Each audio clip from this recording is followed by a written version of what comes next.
Hi friends, ఎంతో సింపుల్గా చేప గుడ్డు అదేనండి సొనతో వేపుడు తయారు చేసుకోవటానికి ముందుగా సొనని పసుపు కొంచెం ఉప్పు వేసి బాగా ఉడికించుకోవాలి. ఇప్పుడు ఆనియన్స్ని ఫ్రై చేసుకోవాలి. ఆనియన్స్ ఫ్రై అయిన తర్వాత ఇందులో 1 స్పూన్ అల్లం వెల్లుల్లి పేస్ట్, కొంచెం కరివేపాకు, పచ్చిమిర్చిని కూడా వేసుకుని ఫ్రై చేసుకోవాలి. ఇవన్నీ బాగా ఫ్రై అయిపోయిన తర్వాత మనం ఆల్రెడీ ఉడికించి పెట్టుకున్న సొనని కూడా ఇందులో వేసేసుకోవాలి.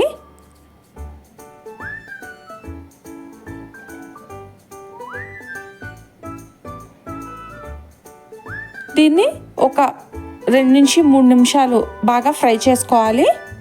ఇప్పుడు ఇందులో మీ స్పైసీనెస్కి తగ్గట్టుగా కారము, మనం ఆల్రెడీ సాల్ట్ని వేసాం కాబట్టి టేస్ట్ చూసుకుని సాల్ట్ని యాడ్ చేసుకోండి. ఇలా బాగా ఫ్రై అయిన తర్వాత ఇందులో 1 స్పూన్ ధనియాల పొడి, 1/2 స్పూన్ వరకు గరం మసాలాని కూడా యాడ్ చేసుకోవాలి. ఇప్పుడు ఇవన్నీ బాగా మిక్స్ అయ్యేలాగా ఫ్రై చేసుకోవాలి.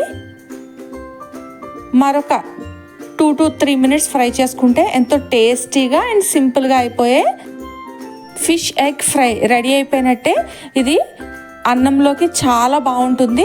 పప్పుచారులో కానీ టొమాటో రసంతో కానీ కాంబో చాలా బాగుంటుంది. మీరు కూడా డెఫినెట్గా ట్రై చేయండి. మీకు ఎలా వచ్చింది అని నా కామెంట్లో చెప్పండి.